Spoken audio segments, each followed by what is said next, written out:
नमस्कार, मैं शिवानी। बिहारी न्यूज में आपका स्वागत है। खबरों की ओर बढ़ने से पहले एक नजर डालते हैं शाम तक की टॉप हेडलाइंस पर।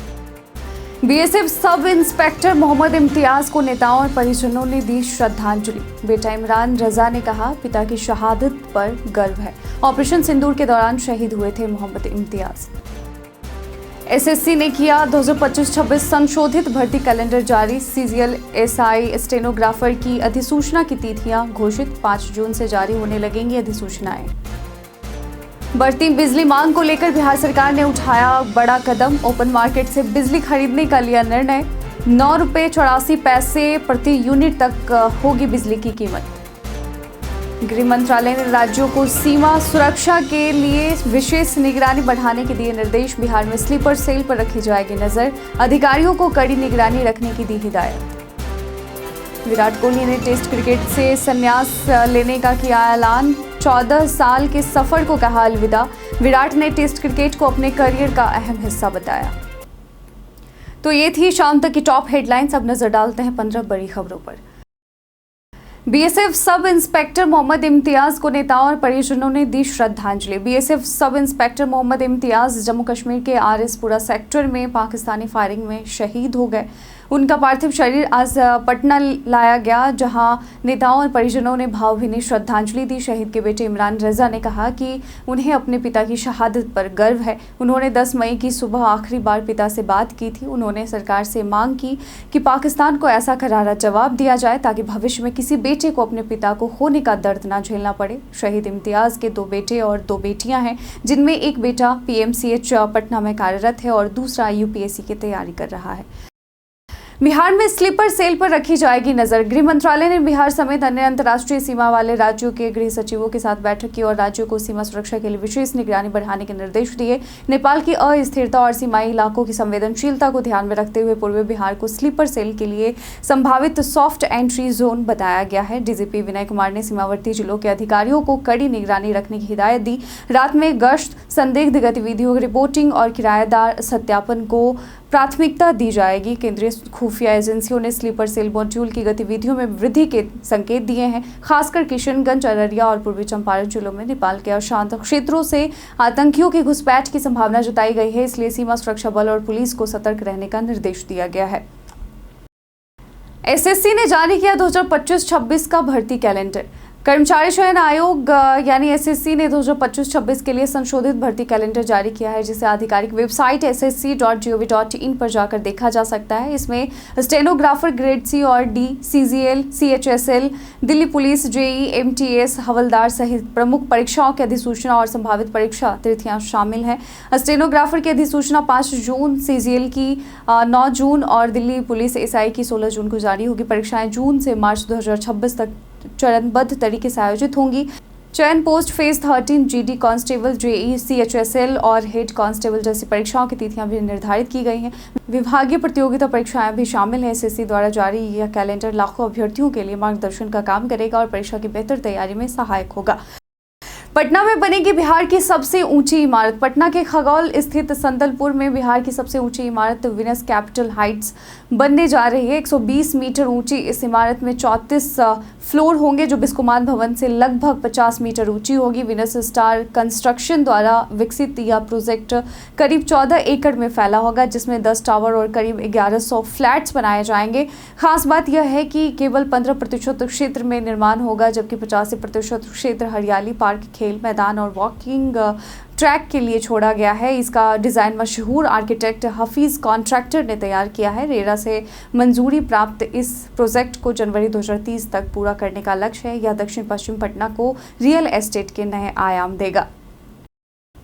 अग्नि सुरक्षा को लेकर बिहार में चलेगा जागरूकता अभियान। बिहार में अग्नि सुरक्षा को लेकर जागरूकता अभियान चलाया जाएगा। सभी जिलों के अग्निशमन अधिकारियों को अलर्ट रहने का निर्देश दिया गया है। थ्रेसर मालिकों के लिए जागरूकता अभियान चलाने के अलावा हर थ्रेसर के पास कम से कम 2 बाल्टी पानी रखने की सलाह दी गई है। विद्युत विभाग भी इस अभियान में शामिल होगा, जहां खेतों में गुजरने वाली हाई टेंशन तारों का सेफ्टी ऑडिट कराया जाएगा। इसके अतिरिक्त पेट्रोल पंप, गैस गोदाम, मॉल, स्कूल और कॉलेज जैसे संवेदनशील स्थानों पर भी फायर फायर ऑडिट होगा। सभी अग्निशमन वाहनों को 24 घंटे अलर्ट मोड में रखा जाएगा और फायर हॉटस्पॉट पर दमकल तैनात किया जाएगा। जिलों में रूट चार्ट, मैप और संचार योजना तैयार की जाएगी ताकि घटनास्थल पर समय पर पहुंचा जा सके।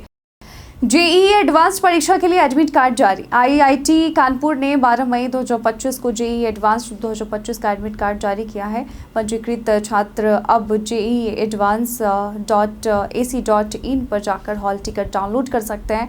इसके लिए छात्रों को अपना पंजीकरण नंबर और जन्म तिथि दर्ज करनी होगी। जेईई एडवांस परीक्षा 18 मई 2025 को 2 पालियों में आयोजित की जाएगी। पहली पाली सुबह 9 बजे से दोपहर 12 बजे तक और दूसरी पाली दोपहर 2:30 बजे से शाम 5:30 बजे तक होगी। छात्रों को सलाह दी जाती है कि वे समय रहते अपना एडमिट कार्ड डाउनलोड करें और सभी आवश्यक दस्तावेजों के साथ परीक्षा केंद्र पर पहुंचे। एडमिट कार्ड पर उम्मीदवार का नाम, रोल नंबर, जेईई मेन आवेदन संख्या, फोटो, हस्ताक्षर और परीक्षा केंद्र का नाम अंकित होगा।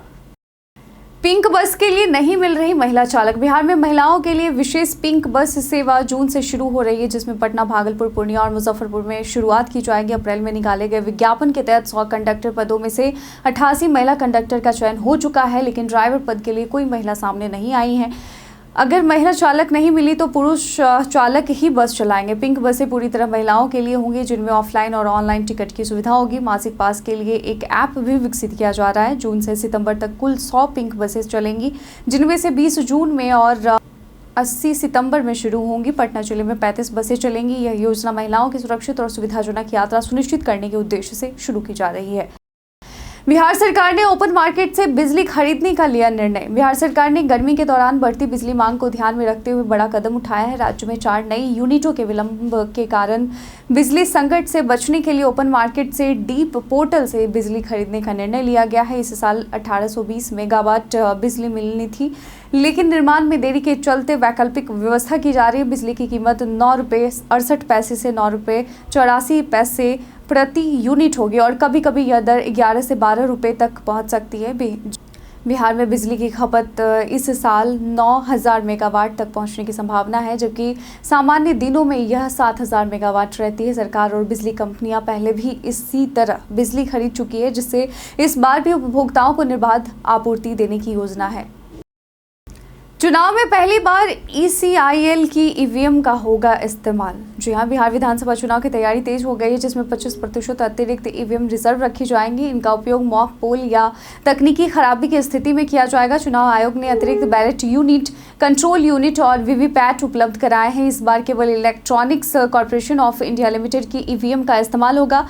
1,75,000 ईवीएम की जाँच के लिए ECIL के इंजीनियर जिलों में भेजे जाएंगे और जून तक सभी ईवीएम की जांच पूरी होगी। जिन निर्वाचन क्षेत्रों में 15 से अधिक उम्मीदवार होंगे, वहां 2 ईवीएम का उपयोग होगा।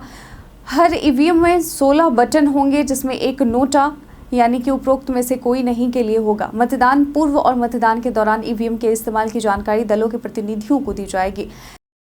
गंगा और सोन नदी के 148 बालू घाटों की होगी नीलामी। पटना जिले की 4 प्रमुख नदियां गंगा, सोन, पुनपुन और दरधा नदी के बालू घाटों की अगले 5 वर्षों के लिए ई नीलामी प्रक्रिया शुरू की गई है। पटना खनन एवं भूतत्व विभाग ने इसकी अधिसूचना जारी की है, जिसमें लगभग 148 बालू घाटों की नीलामी की जाएगी। यह प्रक्रिया पीला और सफेद बालू दोनों को शामिल करेगी। इसका उद्देश्य निर्माण कार्यों के लिए सुलभ दर पर बालू उपलब्ध कराना और राजस्व बढ़ाना है। बोली लगाने वाले 15 मई से निविदा दस्तावेज डाउनलोड कर सकते हैं, जबकि नीलामी के लिए अंतिम तिथि 12 जून है। इस प्रक्रिया में गंगा और सोन नदी के घाट प्रमुख हैं, जबकि पुनपुन और दरधा नदी के कुछ घाट पहले ही नीलाम हो चुके थे। यह पहल अवैध खनन पर काबू पाने में मदद करेगी। हाईकोर्ट में फर्जी नियुक्ति के मामले में आरोपी सुभाष चंद्र गिरफ्तार। पटना हाईकोर्ट में फर्जी नियुक्ति के मामले में कोतवाली पुलिस ने 2 वर्षों से फरार मुख्य आरोपी सुभाष चंद्र उर्फ गार्ड साहब को गिरफ्तार कर लिया है। आरोपी ने 2 युवकों से पटना हाईकोर्ट में नौकरी दिलाने के नाम पर 2-2 लाख रुपए लिए थे और फर्जी नियुक्ति पत्र एवं ID कार्ड दिए गए थे। और जब दोनों युवक पकड़े गए तो हाईकोर्ट के डिप्टी रजिस्ट्रार की शिकायत पर केस दर्ज हुआ। पुलिस ने सुभाष के घर से फर्जी ID कार्ड, नियुक्ति पत्र, शैक्षणिक प्रमाण पत्र और अन्य दस्तावेज बरामद किए हैं। वह कई लोगों से लाखों की ठगी कर चुका है। एक अन्य आरोपी फरार है। पुलिस गिरोह के अन्य सदस्यों की तलाश में जुटी है और पूछताछ के आधार पर आगे की कार्रवाई की जा रही है।